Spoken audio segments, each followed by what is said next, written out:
Welcome to Heart Failure Collaboratory Heart of the Matter. I'm Chris O'Connor, the principal investigator of the HFC, and I'm here with my distinguished colleagues and guests to talk about a very important topic, obesity, therapeutic development, and how do we treat obesity? How do we develop new therapies for obesity? What is obesity? How do we characterize obesity? What are the endpoints for clinical trials in this space? And so I want to go ahead and have our colleagues introduce themselves, and we'll start with Ankeet. Great. Thank you, Chris, so much for highlighting such an important topic and having me on. I'm Ankeet Bhatt. I'm a cardiologist and a clinical trialist at Kaiser Permanente in San Francisco, and I've been lucky enough to be a member of the HFC. Martin.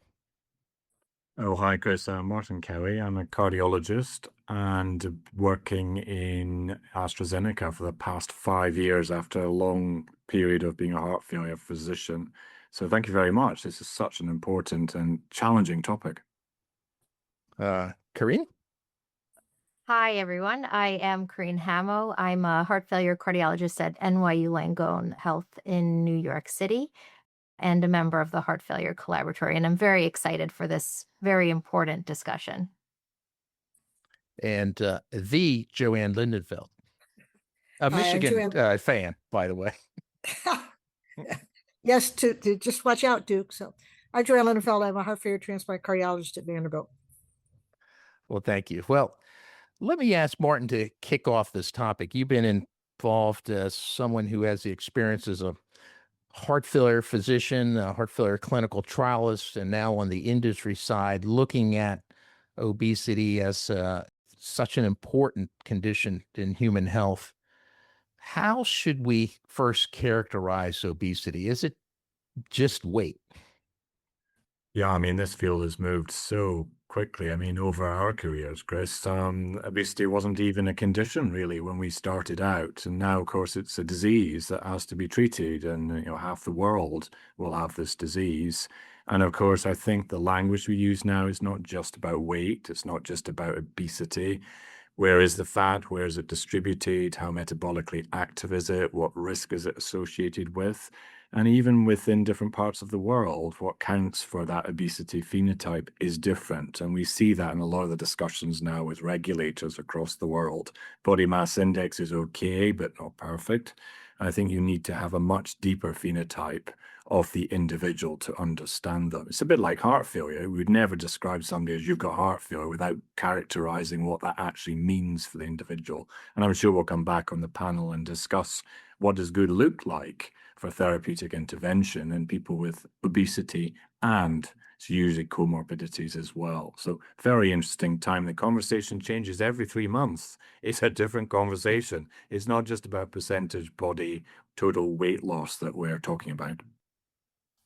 Well, great way to kick us off here on the phenotype. I mean, we're barely talking about obesity and weight, and yet what we should be talking about is how do we characterize obesity? And Martin's really pushed that forward. But Joanne, tell us a little bit more. I mean, is it visceral? Is it sarcopenia and obesity and weight? Is it where the distribution is? How much muscle mass is there? What's the inflammatory state?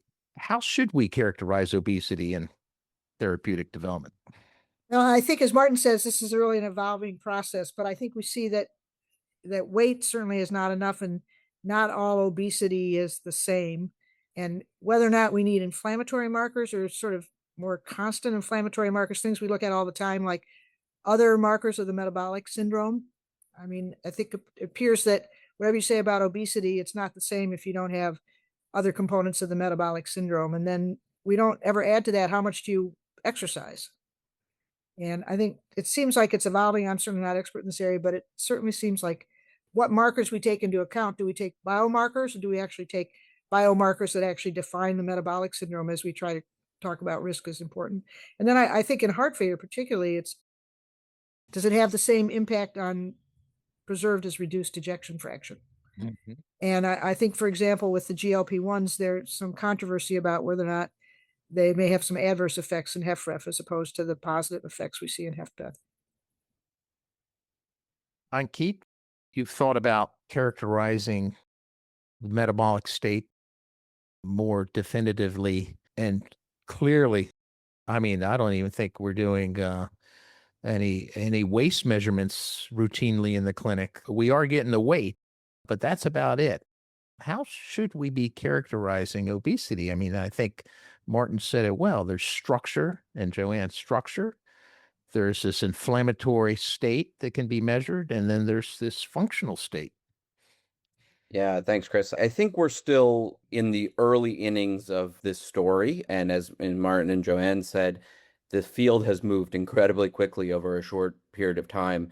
What we know is that body weight obviously is an easy metric, and maybe that's why we anchored to it first and something we've routinely done. But the distribution of fat, how metabolically active or inflammatorily active it is, likely play an important role. If I could sort of zoom out, and Martin and Joanne made this analogy to heart failure. If you think about heart failure with preserved ejection fraction, there's always this natural tension between developing therapies for a very large population or developing potentially more effective therapies for a more narrow population. And maybe that's what we see going forward in obesity, where the initial trials were done in all HFpEF. Now we have dedicated therapeutics in certain types of preserved ejection fraction states like amyloid or HCM. And maybe that's the way the obesity field will develop, with more targeted therapies around certain obesity phenotypes and parameters that have larger absolute effect sizes. Well, Corinne, you've heard this conversation. What do you think we need to do to be more precise in our language when we say this patient's obese? Yeah, so that's a great question. And I definitely agree with all of the points that have been brought up to date thus far. Not only is obesity such a major problem, but it's also an incredibly potent driver of heart failure risk, as we've already mentioned.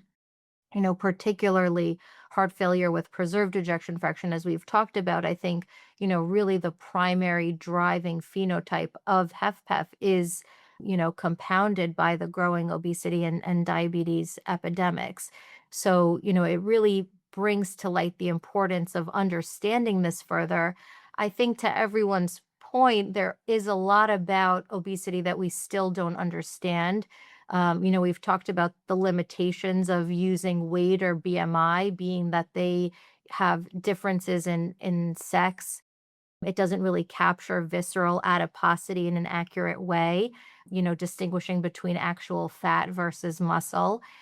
Some, the other measures that are available, whether it's waist circumference or waist to height ratio, are probably provide additional benefit, even though I'm not sure that those are necessarily perfect either.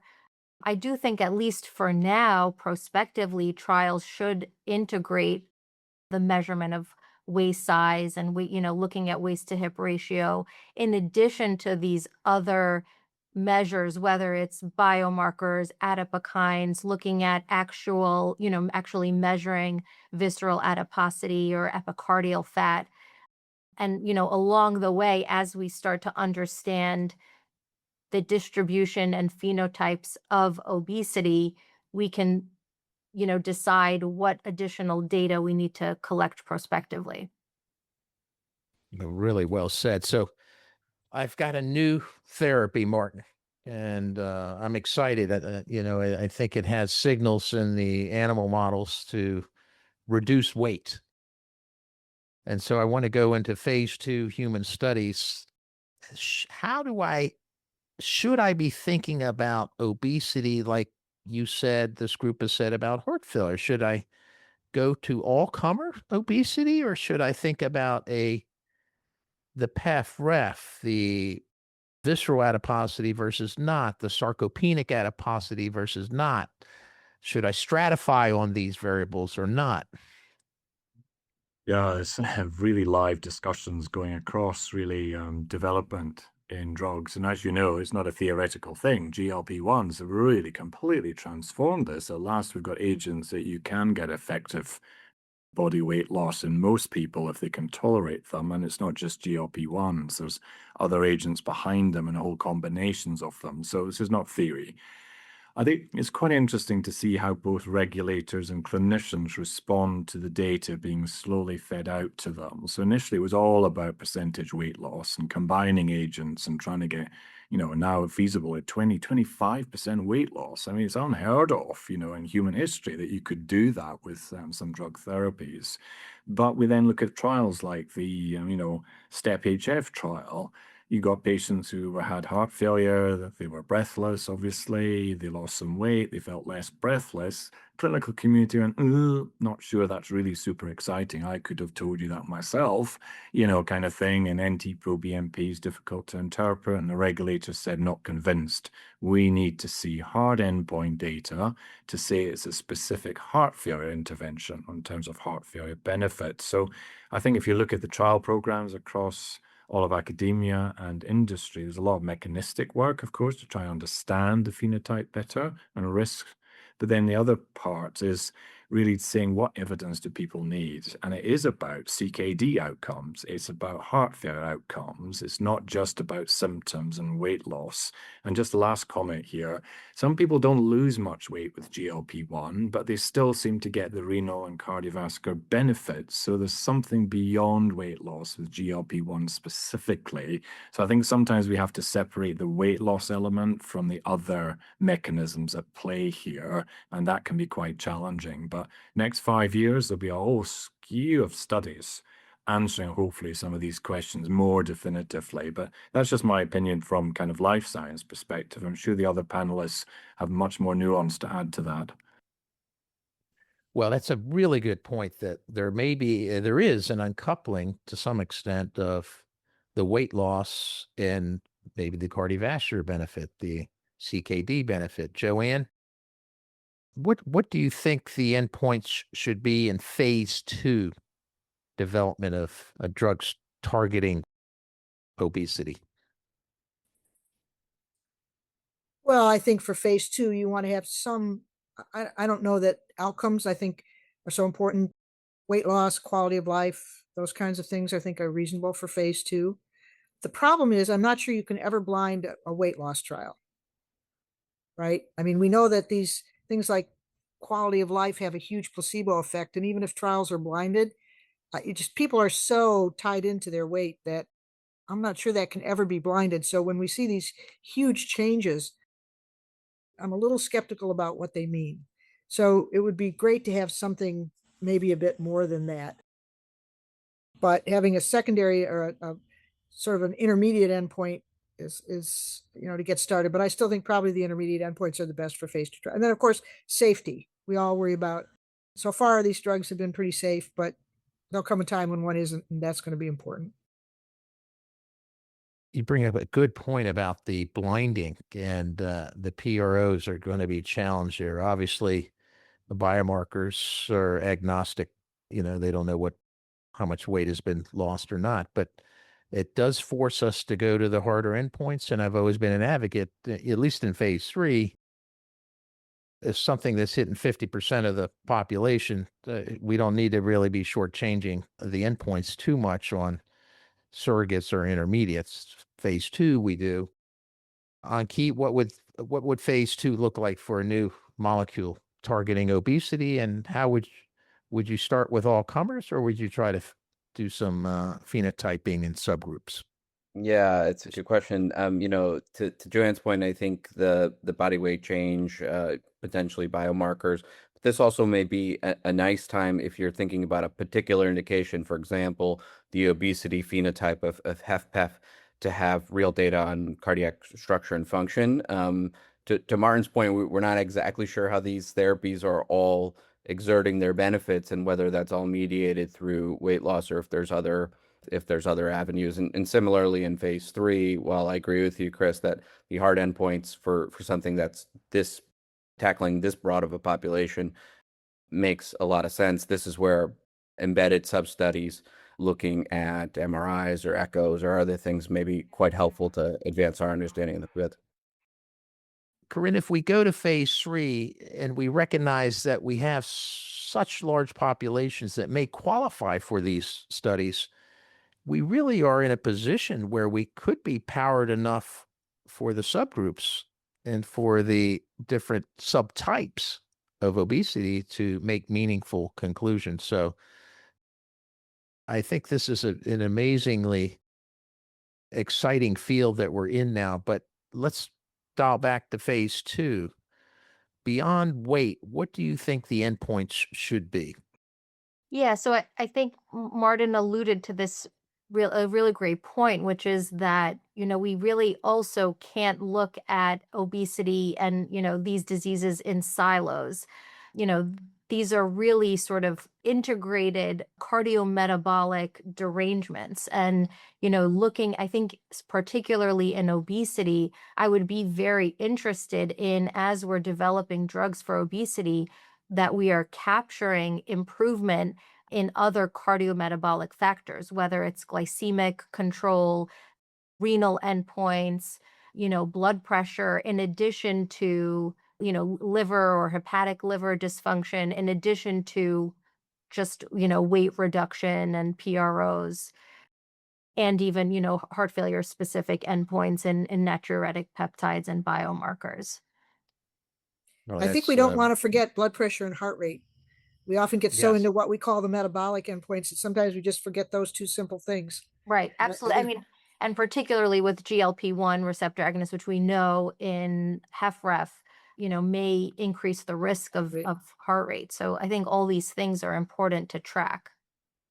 Yeah, no, And so I don't know, Chris, if you can really totally de-risk a phase 3 study with phase 2, to be honest. I wish the answer to that question was you can, but I think really you just got to be big and bold and say you've got target engagement, you've got tolerability, reasonable safety. The only way you're going to prove it is to do the outcome study and to use pretty conventional renal and heart failure endpoints. I think what we've been able to tweak with regulators, combining renal and heart failure endpoints together, for example, so you can study a kind of CKD heart failure population. Even there, you're pushing it a little bit because people are so used to siloed disease development programs. The regulator, clinician,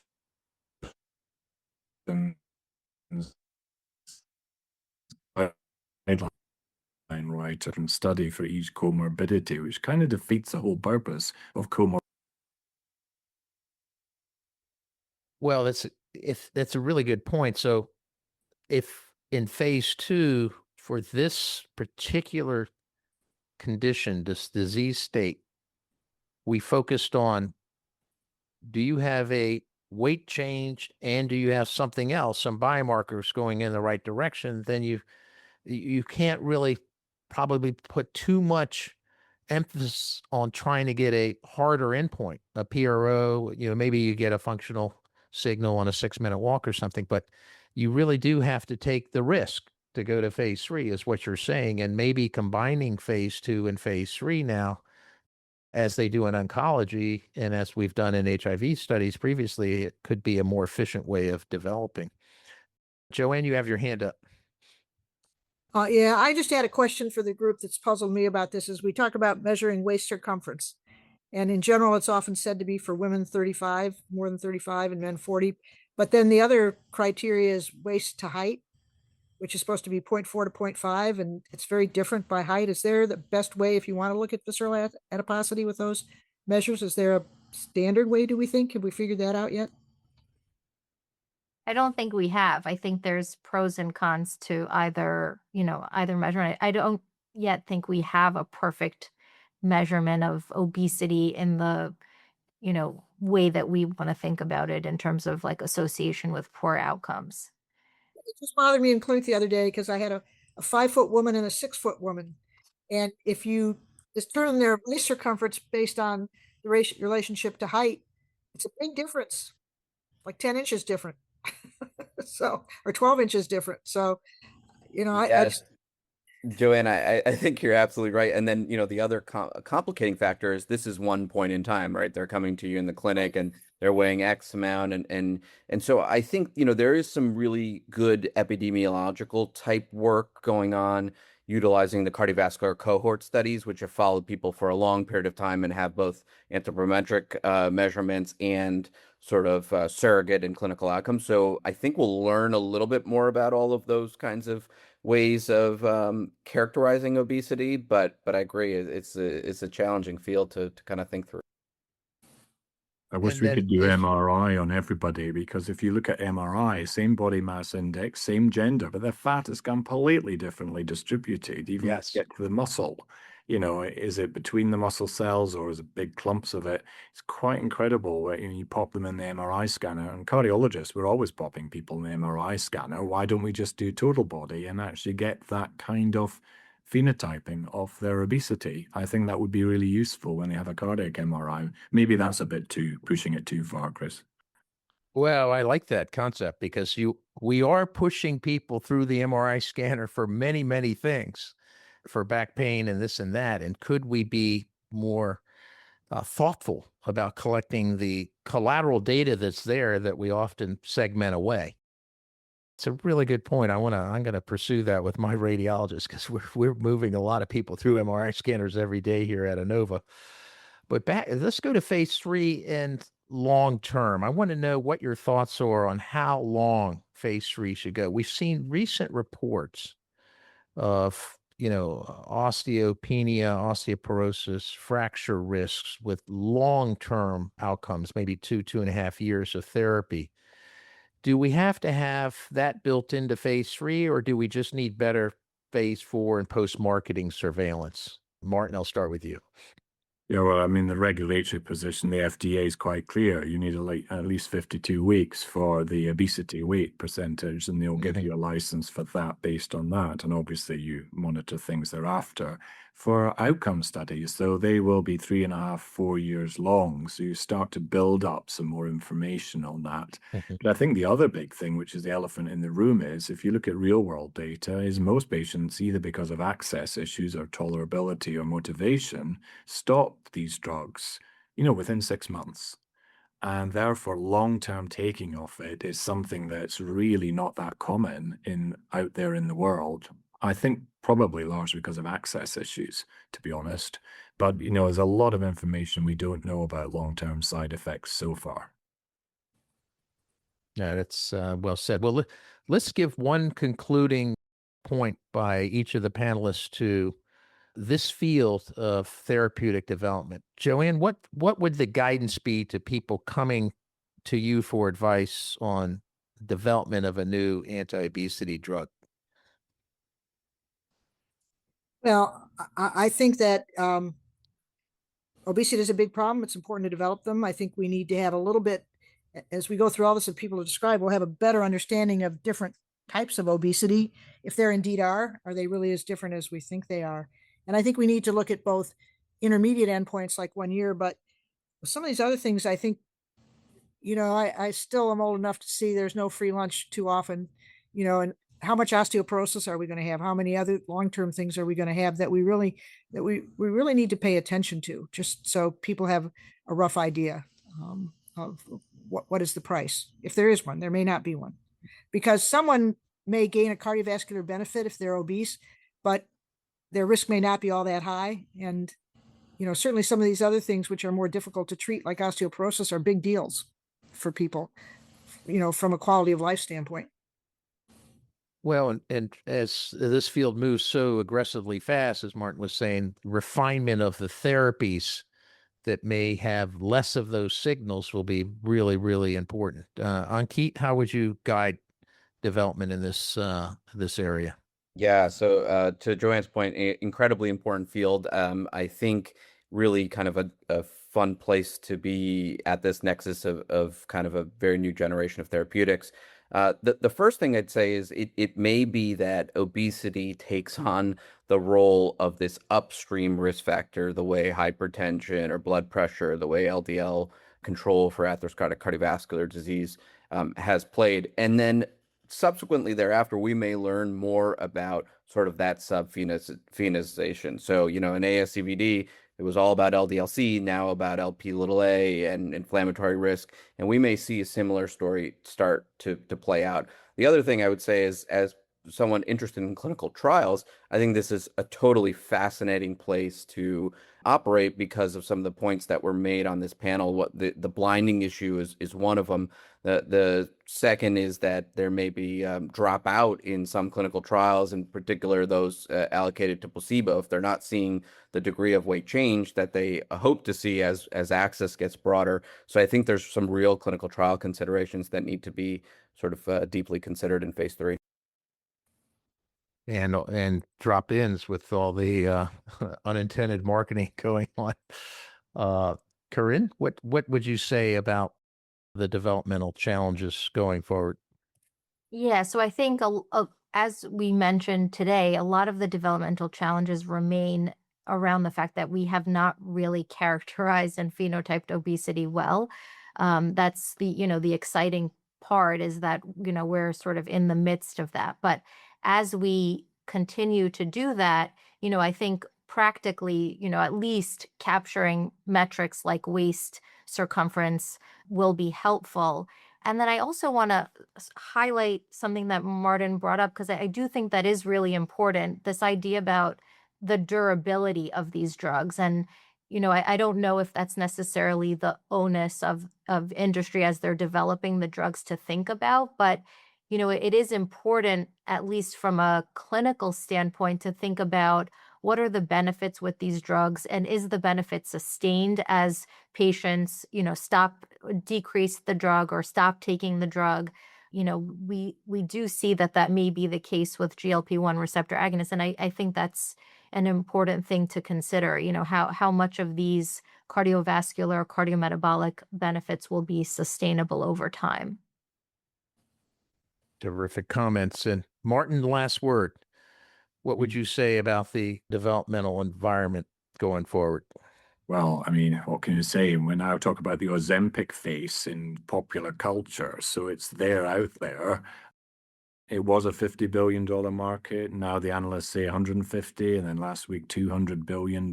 This is an enormous amount of activity across many fronts. But the key question at the end of the day is what drug, at what time, for which patient, and what's the risk benefit overall for them. And that is where we need evidence to base good prescribing discussions with patients. That's ultimately what it comes back to. And to pick up on Joanne's point about HFrEF and HFpEF, let's not just assume that everybody benefits from this. Let's retain our scientific, approach to this, hypothesis testing, and really do the studies properly. But what an exciting time to be in medicine, that's for sure.